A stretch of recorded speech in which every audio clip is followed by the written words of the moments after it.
Assalamualaikum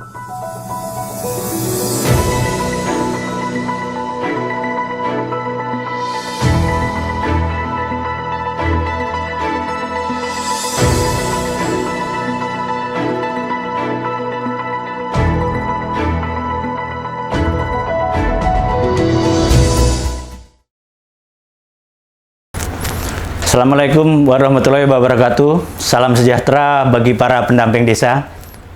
Perkenalkan, nama saya Gendur Sudarsono. Saya ini jurnalis yang dulu pernah di Forum, kemudian di Tempo Majalah, koran, online juga. Tapi kali ini saya akan bicara tentang video jurnalistik bagi teman-teman pendamping desa. Pertama adalah ragam jurnalisme.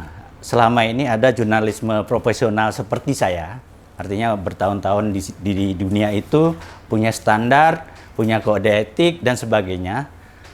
Tapi selama beberapa tahun terakhir, bahkan udah lama, mungkin 10 tahun terakhir, sudah mulai berkembang jurnalisme warga.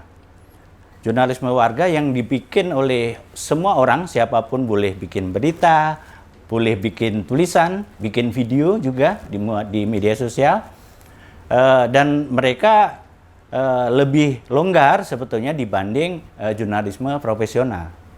Pertanyaannya adalah, mungkin nggak teman-teman pendamping desa melakukan hal serupa? Paling tidak bikin jurnalisme pendamping desa, terutama video. Nah, kita mau bicara tentang itu. Kenapa video, bukan tulis? Tulis sudah terlalu banyak sebetulnya. Dan tren sekarang di era digital, video lebih ditonton banyak orang dibanding tulisan. Karena memang dari segi media lebih kuat dibanding media cetak. Apa aja kelebihan jurnalis video dibanding cetak? Satu, lebih praktis. Praktis dibuat, praktis juga disebarkan, dan masyarakat juga gampang mengikutinya dibanding tulis. Kedua, lebih akurat karena menggambarkan realita. Gambar bergerak sehingga lebih terpercaya sebenarnya. Otomatis juga yang ketiga, lebih impresif, mengesankan. Yang nonton lebih mengesankan, lebih terkesan. Yang keempat, otomatis juga lebih efektif. Sampai pesannya ke penonton, dan itu tidak mudah itu untuk dunia tulis. Yang kelima, ya ini yang sangat penting karena sebagian besar penduduk kita adalah milenial dan mereka menyukai video. Kelima, video disukai oleh kalangan muda dan buktinya banyak di media sosial macam-macam, dan saya kira para pendamping desa seharusnya juga bisa ikut perkembangan zaman sekarang, revolusi digital itu. Kenapa? Karena nggak terlalu sulit. Beda dengan media cetak. Media cetak itu harus belajar kalimat, belajar tata bahasa, belajar menulis yang bagus, itu lebih lama. Video nggak serumit itu menurut saya. Karena video bisa dibikin dengan mudah, cukup dengan HP. Dengan HP untuk merekam dan mengedit.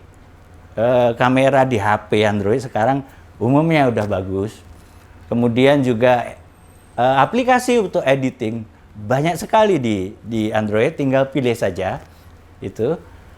Beberapa aplikasi bahkan itu ada bahkan puluhan aplikasi yang bisa dipilih, dan beberapa aplikasi cukup bagus, misalnya KineMaster cukup bagus dan populer di kalangan YouTuber, dan itu bisa coba Bapak Ibu pendamping belajar, bisa itu dengan cepat untuk bikin video sederhana, untuk memotong, mengedit itu lebih mudah. Kenapa kita ngomongin video? Karena sebetulnya video fungsi pendamping desa itu juga sebagai komunikator. Artinya bukan penyambung lidah, tapi juga dia penyambung telinga dan mata, penyambung otak dengan masyarakat juga. Artinya bukan hanya menyampaikan suara dari desa, tapi juga harus menyerap dari luar dan disampaikan ke masyarakat. Apalagi di zaman perkembangan sosial sekarang, perkembangan digital sekarang, itu sangat penting maksud saya. Citra diri pendamping desa bertanggung jawab atas desa, berarti kan pendamping desa bertanggung jawab terhadap desa maupun terhadap bangsa dan negara bahkan. Pendamping desa akan bisa dianggap keliru seandainya ada potensi desa tidak dikasih tahu ke masyarakat luas, ke pemerintah daerah atau pusat. Ada tokoh masyarakat yang sangat hebat berjasa dalam pembangunan, nggak diekspos, nggak dikasih tahu ke dunia luar, itu bisa keliru kan itu salah satu fungsi pendamping desa. Sebaliknya juga pendamping desa ada perkembangan di dunia luar, inovasi pertanian, wajib juga menyampaikan hal itu ke masyarakat desa supaya mereka terbantu juga, supaya bisa mencoba inovasi yang baru itu. Kenapa? Karena pembangunan di desa sangat penting dan itu ditekankan berkali-kali oleh Bapak Menteri. Dalam mendirikan BUMDes itu betul-betul berangkat dari permasalahan dan potensi. Jangan berangkat dari keinginan, karena di desa-desa lain sudah didirikan kemudian berdiri. Satu. Yang kedua, kalau memang potensinya kurang, maka lakukanlah BUMDesma, BUMDes bersama. Selanjutnya adalah berkaitan juga dengan esensi pembangunan desa, seperti yang dikatakan Bapak Menteri.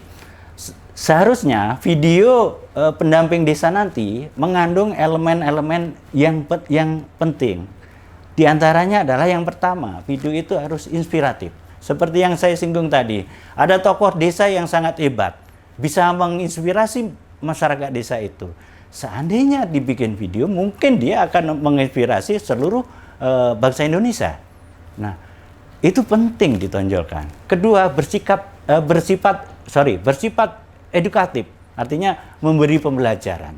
Bisa memberi pelajaran ke masyarakat luas seandainya hal-hal yang penting dari suatu desa, entah itu gotong royongnya, entah itu inovasinya atau temuannya, itu dimunculkan. Yang ketiga, bersifat inovatif. Masih yang berkaitan dengan inovasi di daerah dan itu banyak sekali. Peternakan, pertanian, itu banyak sekali inovasi yang terjadi selama ini dan banyak dimuat di YouTube loh sekarang. Nah, YouTuber banyak melakukan itu. Nah, pendamping desa jangan sampai kalah sama YouTuber. Yang keempat, mempromosikan, bersifat promotif. Ada potensi desa yang perlu dipromosikan di luar.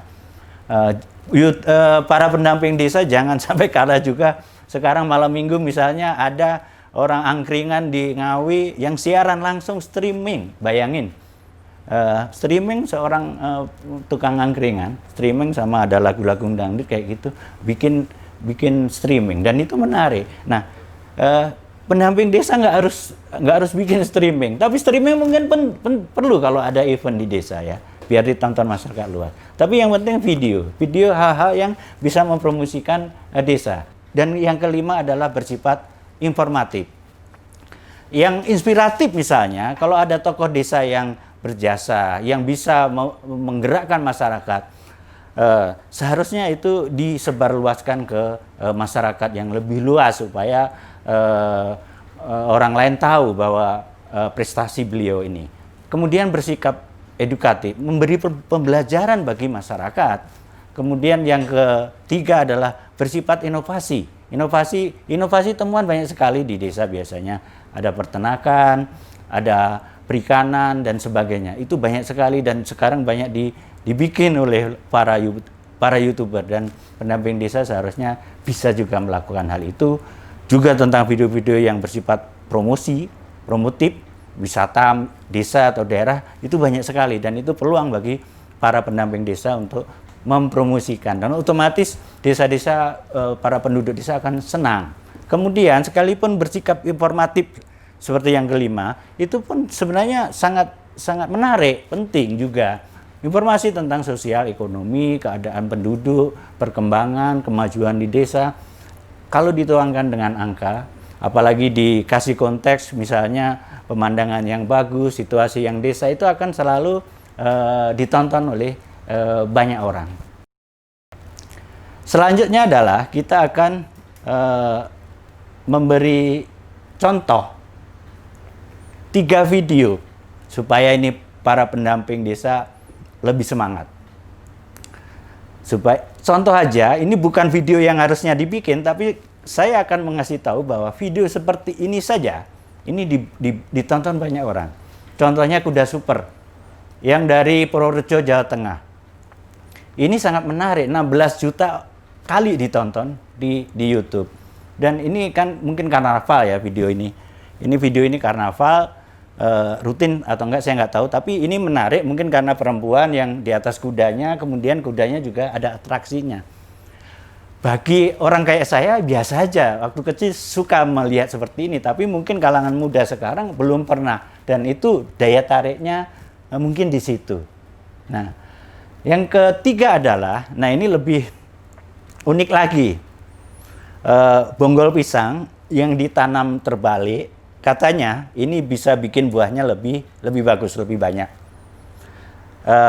Cara ini katanya meniru dari petani di Thailand. Yang menarik adalah 3 tahun lalu video sebelumnya yang sama itu juga diputar. Nah, tahun lalu diputar dan juga masih ditonton banyak orang, sampai 1 juta lebih.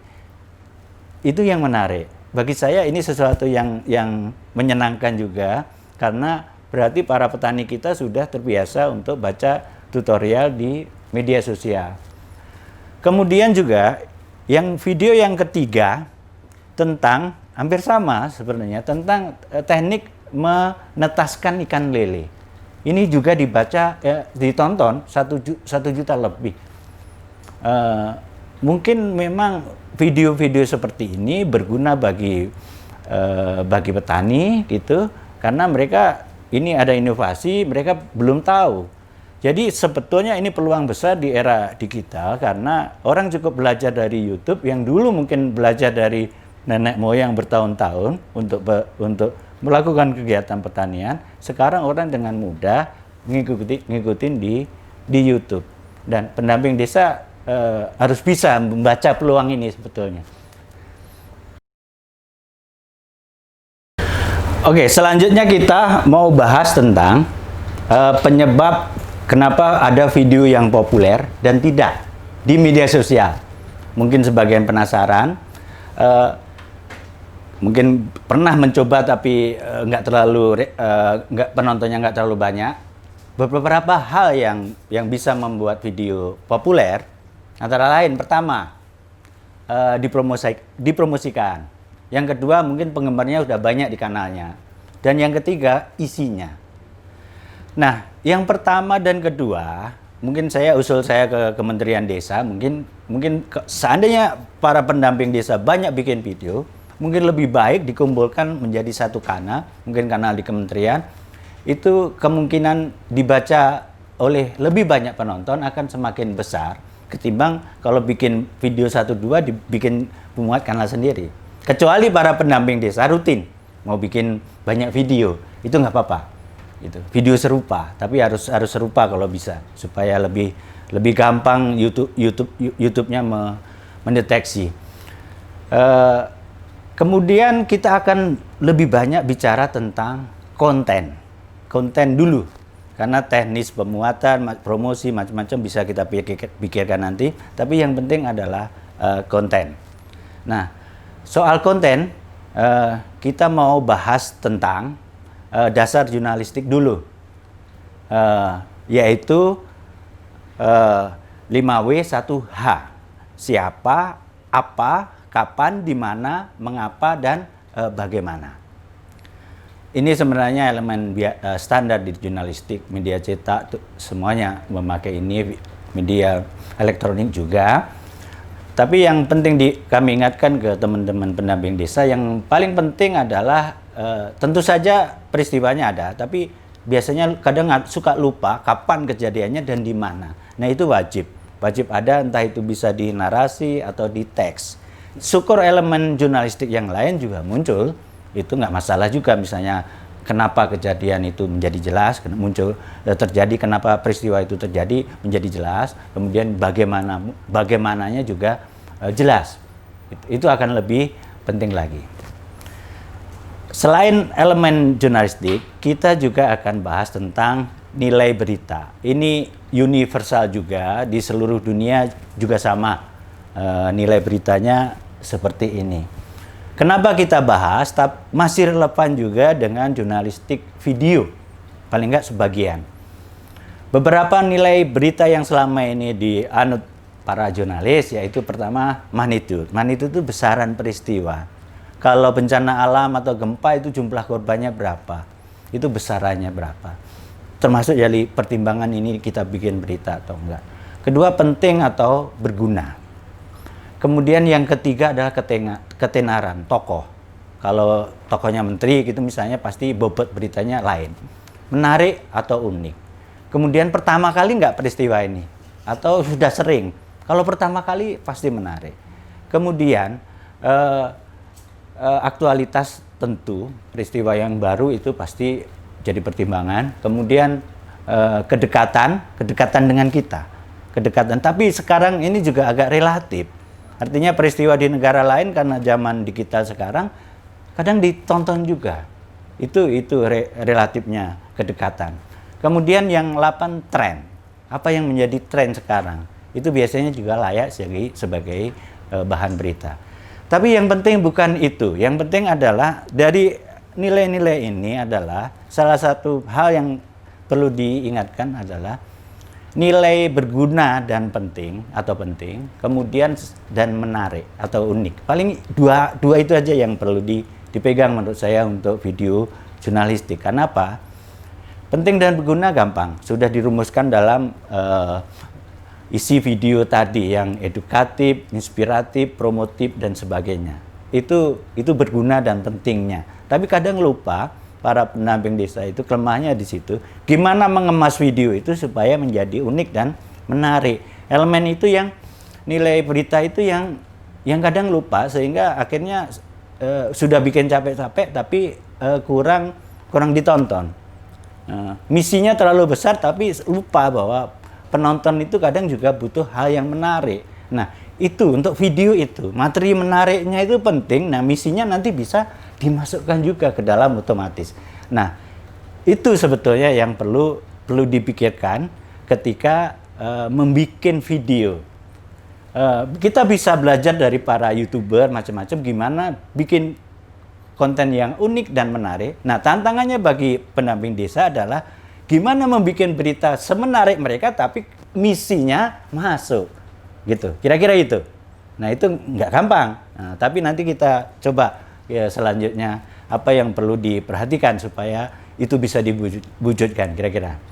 Nah, supaya menarik, supaya penting, misinya juga masuk. Salah satunya para pendamping desa harus menentukan angle atau sudut pandang. Ini biasa di kalangan jurnalistik, biasanya yang rumuskan redaktur atau kalau di TV produsernya yang mikirin ini.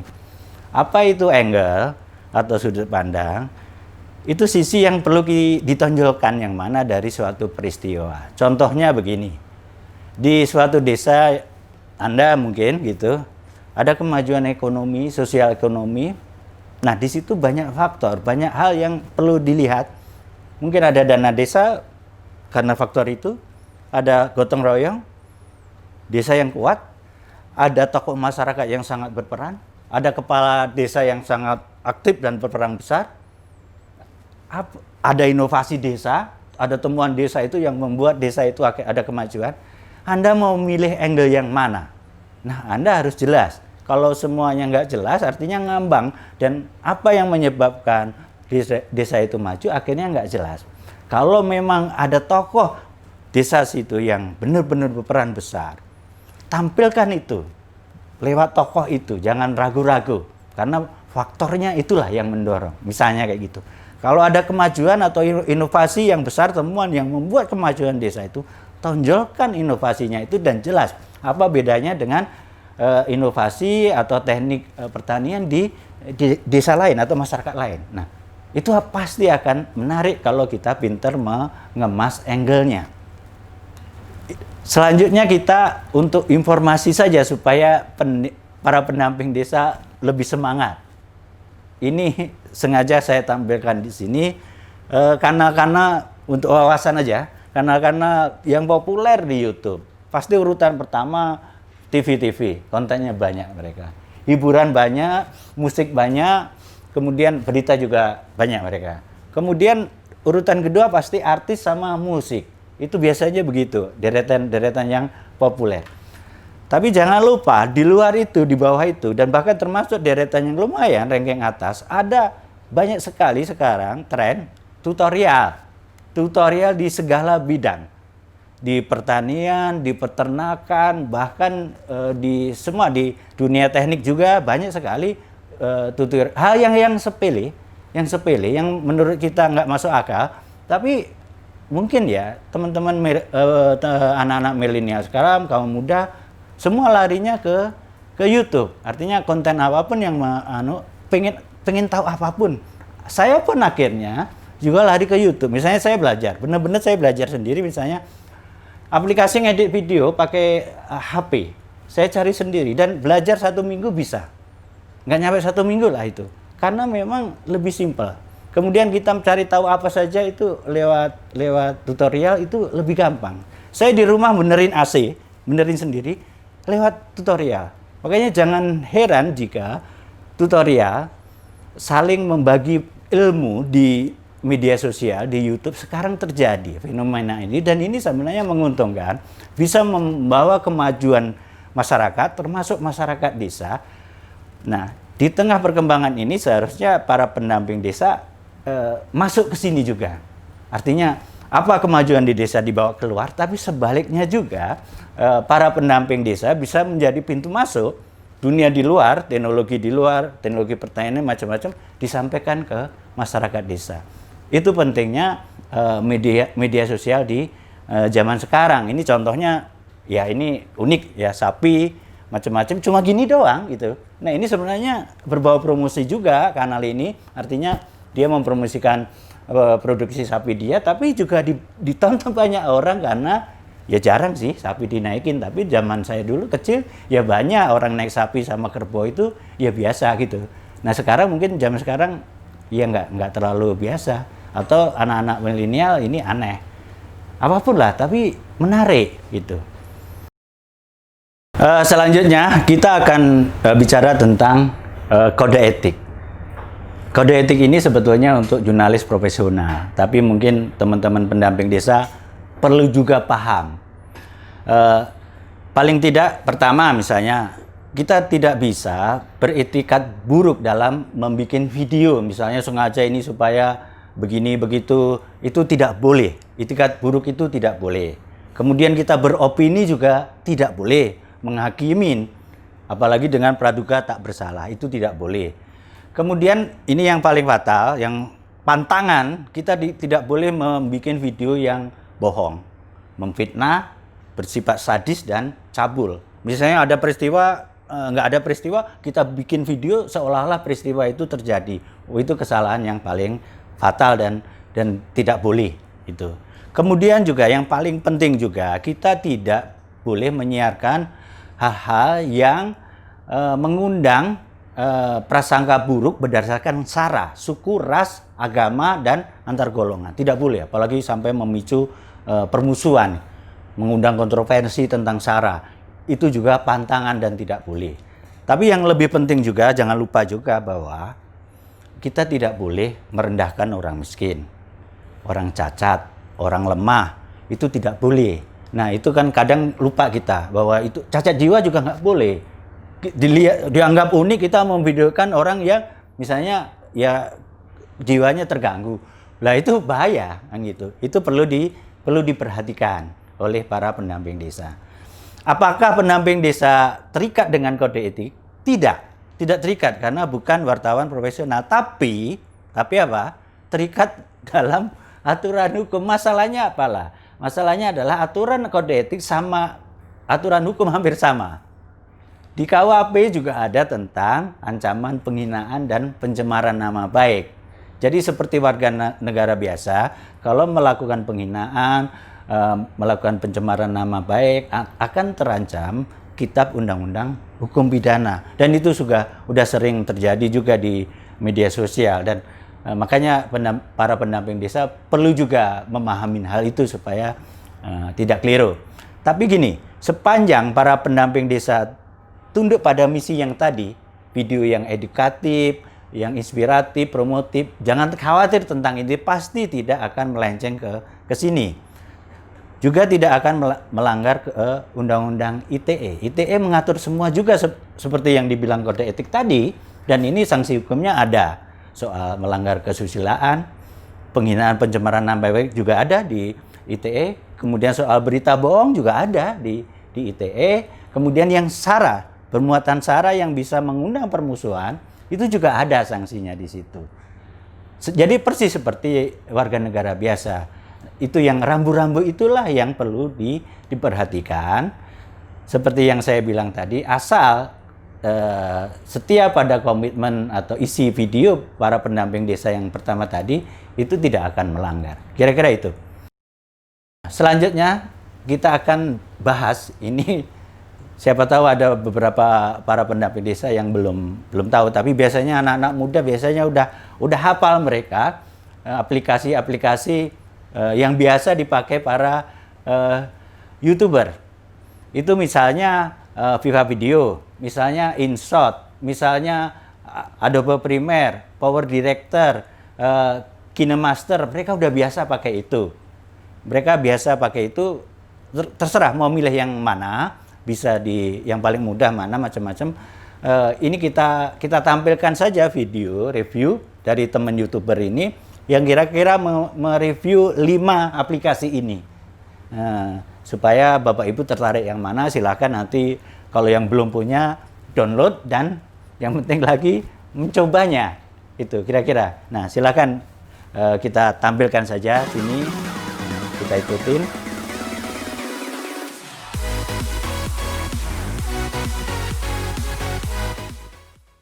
Hai, balik lagi dengan saya Bambang Budi Setiawan. Mengedit video di zaman yang serba mobile saat ini tidaklah harus memerlukan sebuah laptop atau PC yang canggih untuk melakukannya. Kamu bisa memulainya dengan gadget yang sering kamu gunakan, apalagi kalau bukan yakni sebuah smartphone. Yap, mengedit video untuk menguploadnya entah di platform Instagram maupun YouTube bisa kamu lakukan dengan mudah di mana saja dan kapan saja, hanya dengan modal smartphone loh. Namun karena lumayan banyaknya jumlah aplikasi mengedit video yang tersedia di marketplace, mungkin kamu bakalan bingung untuk memilihnya.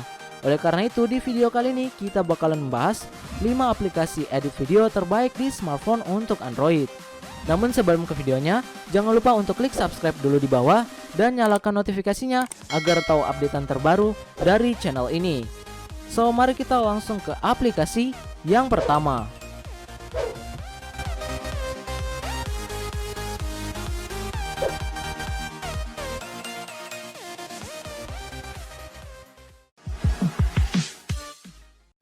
Adobe Premiere Clip. Nah, bagi kamu yang dengar dengan nama Adobe, pasti sudah tidak terlalu asing. Pasalnya, Adobe sendiri merupakan salah satu software editing terbaik yang biasa digunakan pada PC maupun laptop. Namun jika kamu hanya memiliki sebuah ponsel, mungkin aplikasi ini bisa kamu gunakan. Pasalnya Adobe Premiere Clip hadir pada Android dengan menawarkan berbagai macam fitur editing secara otomatis dari galeri maupun video yang kamu miliki. Kamu pun juga bisa melakukan editing secara mudah dengan memasukkan berbagai alat, efek maupun musik yang tersedia guna membuat video kamu menjadi lebih menarik dan juga profesional. Jika kamu ingin mengunduhnya, Adobe Premiere Clip tersedia di Play Store dengan ukuran file sebesar 54 MB.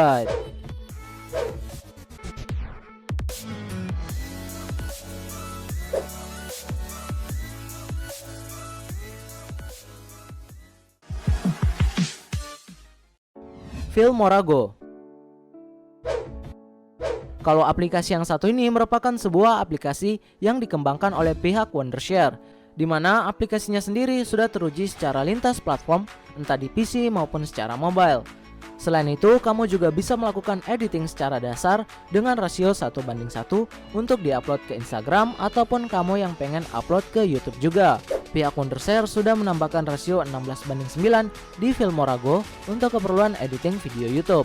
Untuk masalah UI atau user interface-nya sendiri sangat terlihat profesional, di mana pastinya terdapat berbagai macam aspek rasio. Namun sayang, beberapa fitur keren lainnya hanya bisa digunakan dengan opsi berbayar.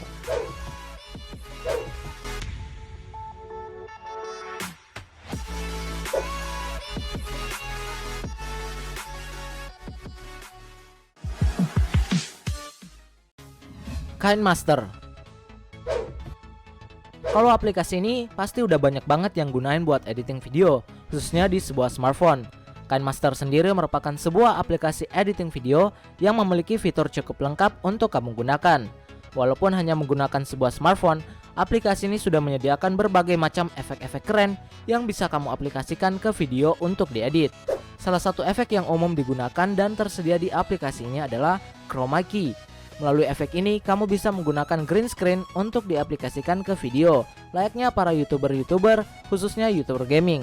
Tampilannya sendiri juga sudah menyerupai software editing secara profesional, merupakan nilai tambah dari KineMaster ini.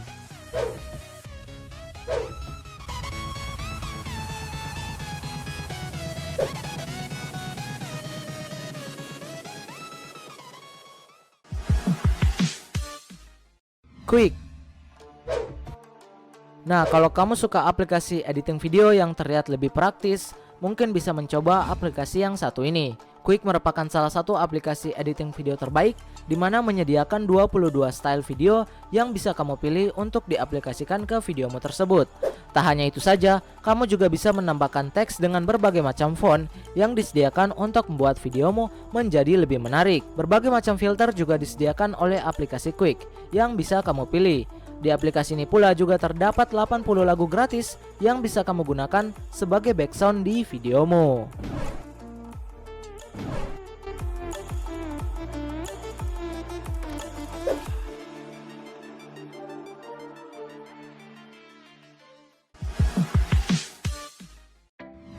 Power Director.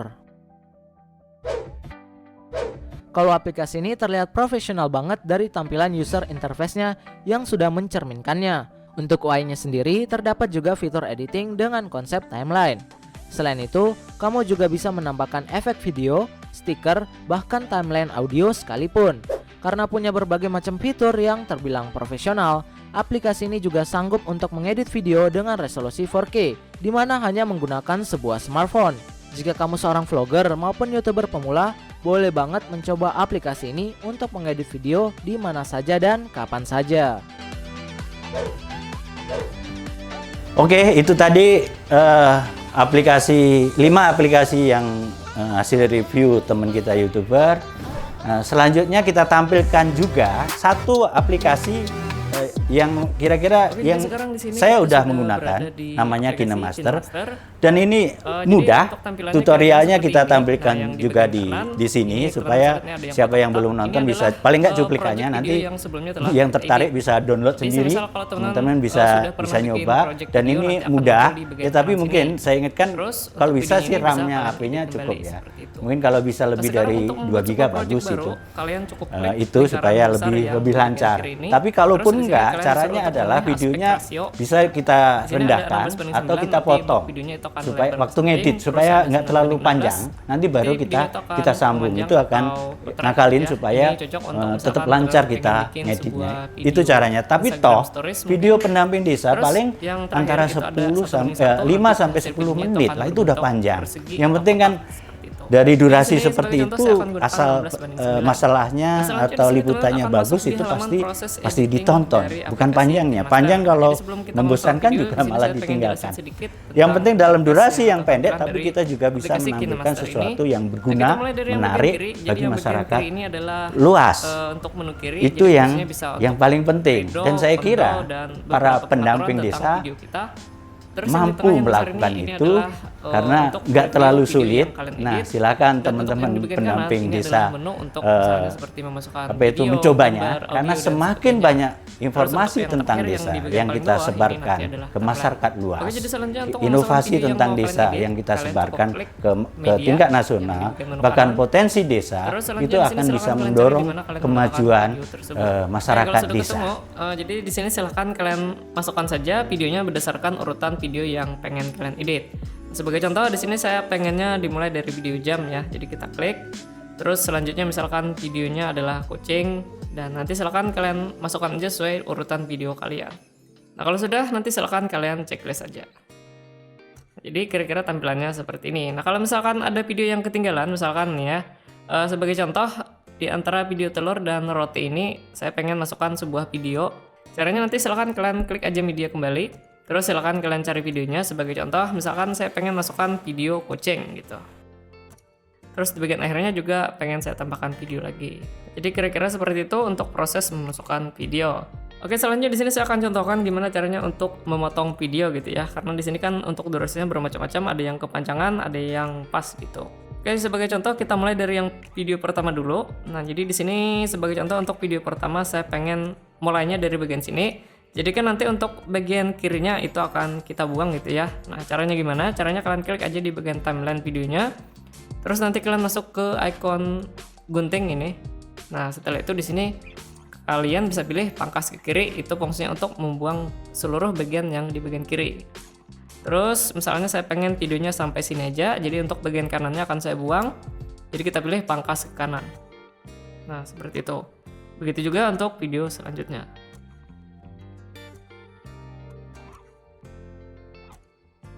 Nah, selain cara tadi, sebenarnya ada cara lain lagi untuk memotong video. Caranya kalian bisa geser garis yang warna kuning di bagian kiri dan di bagian kanan. Misalkan pengen dibuang bagian kiri, jadi garis kirinya ini tinggal kalian tarik ke kanan. Terus garis yang di bagian kanan juga bisa kalian tarik ke kiri seperti ini. Ini untuk membuang atau memotong bagian videonya. Oke, jadi berikutnya di sini saya akan contohkan gimana caranya menambahkan transisi atau efek perpindahan antara video satu ke video yang lain gitu. Sebagai contoh, di sini saya akan coba tambahkan transisi di bagian video bagian awal. Caranya kalian klik aja tanda plus ya yang di bagian timeline. Terus di sini nanti kalian bisa pilih banyak pilihan transisi yang bisa kalian gunakan. Atau kalau kalian pengen download efek transisi yang lain, kalian bisa klik dapatkan lainnya. Nah, nanti kalian akan masuk di Asset Store KineMaster. Jadi di sini banyak banget pilihan efek transisi dan efek lainnya yang bisa kalian download gitu. Dan sebagai contoh saya akan gunakan efek transisi bawaannya aja, misalnya Classic Transition. Terus di dalam sini ada beberapa pilihan efek transisi yang bisa kalian gunakan. Terus untuk efek transisinya juga bisa kalian atur kecepatannya. Caranya nanti kalian bisa pilih aja untuk durasinya di bagian bawah preview video.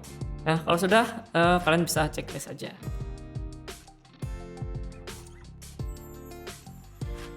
Nah, kalau sudah, selanjutnya di sini kalian bisa tambahkan sebuah filter warna pada video kalian. Nah, jadi di KineMaster juga punya sebuah filter warna.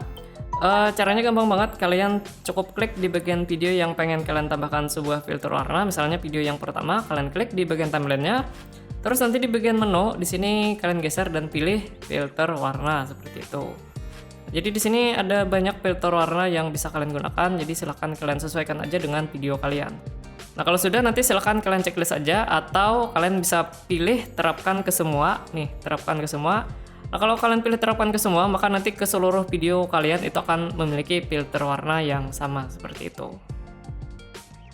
Oke, jadi selanjutnya saya akan contohkan gimana caranya menambahkan sebuah gambar ya. Misalkan di sini saya pengen di video saya ini ada sebuah watermark atau logo saya gitu ya. Caranya nanti kalian klik aja lapisan, terus pilih media. Nah, jadi di menu media tersebut, teman-teman bisa masukkan sebuah gambar ataupun video gitu. Oke, sebagai contoh saya akan memasukkan gambar saja, yaitu logo saya misalkan. Terus di sini kalian atur ukurannya dan bisa kalian taruh misalnya di pojok kiri atas seperti ini. Opacity-nya juga bisa kalian atur di bagian menu. Ya, jadi di sini bisa kalian turunkan. Terus jangan lupa di sini untuk durasinya juga bisa kalian atur gitu ya. Kalau misalkan ke seluruh video, nanti tinggal kalian panjangin aja seperti ini.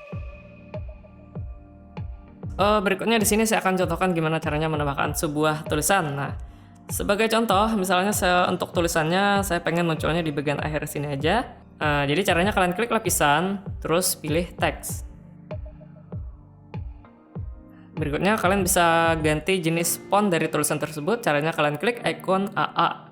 Terus di sini banyak sekali pilihan font yang bisa kalian gunakan. Atau kalian bisa download font yang lain. Nanti kalian masuk aja ke Asset Store KineMaster dengan cara klik icon toko yang di kanan atas gitu. Nah, berikutnya kalian juga bisa ganti warna tulisannya. Caranya kalian klik icon persegi yang di kanan atas menu ini. Nah, kalau misalkan kalian pengen membatalkan proses atau ngeundo, caranya kalian bisa klik di menu kiri. Ini ada tanda putar balik, kalian klik. Nah, nanti itu akan membalikkan proses sebelumnya gitu. Atau kalau misalkan nggak jadi lagi, kalian bisa klik yang icon yang di bawahnya. Terus di sini tinggal kita panjangin durasinya. Nah, jadi si tulisan ini kita juga bisa tambahkan sebuah efek ya, supaya di sini munculnya tidak secara tiba-tiba seperti ini. Caranya kalian klik di bagian tulisan tadi, terus di sini kalian masuk di animasi masuk. Nah, di sini ada beberapa pilihan animasi masuk yang bisa kalian gunakan. Terus untuk durasinya juga bisa kalian atur, maksudnya durasi kecepatan animasi masuknya. Selain animasi masuk, di sini juga ada animasi keluar dan animasi keseluruhan. Jadi nanti silakan teman-teman pilih aja atau gunakan saja sesuai keperluan kalian. Gitu. Kalau sudah, tinggal kita checklist. Oke, dan berikutnya di sini saya akan contohkan gimana caranya menambahkan musik ya pada video kita ini. Oke, misalnya di sini untuk musiknya saya pengen munculnya dari awal video gitu ya. Jadi di sini tinggal kita geser aja ke bagian awal video. Terus kita klik audio di bagian menu kanan. Nah, setelah itu tinggal kalian cari musik yang pengen kalian gunakan. Nah, untuk mempreview musiknya, kalian tinggal tap aja di bagian judulnya.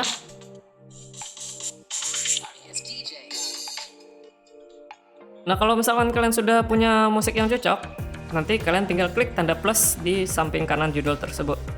Nah, maka secara otomatis musiknya akan masuk ke bagian timeline video kita.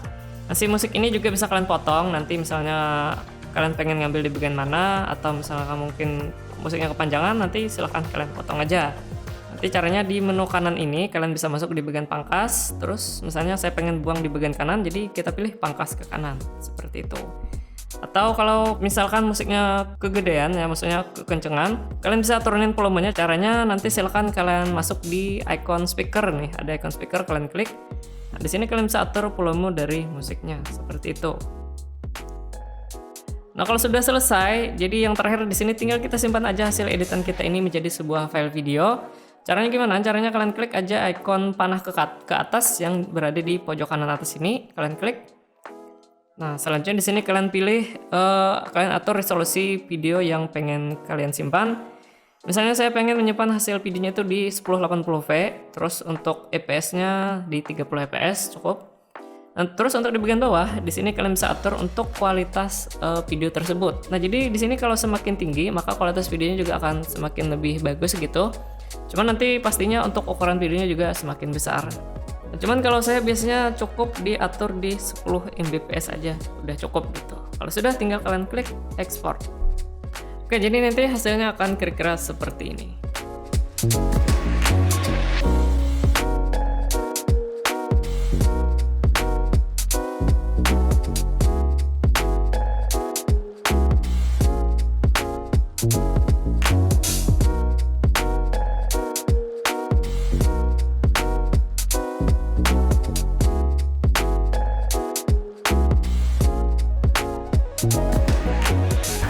Teman-teman pendamping desa, itu tadi presentasi saya, mudah-mudahan bermanfaat dan berguna, dan para pendamping desa bisa mencobanya. Wassalamualaikum warahmatullahi wabarakatuh. Salam sejahtera bagi para pendamping desa, dan mudah-mudahan ada kemajuan di desa kita untuk masa depan.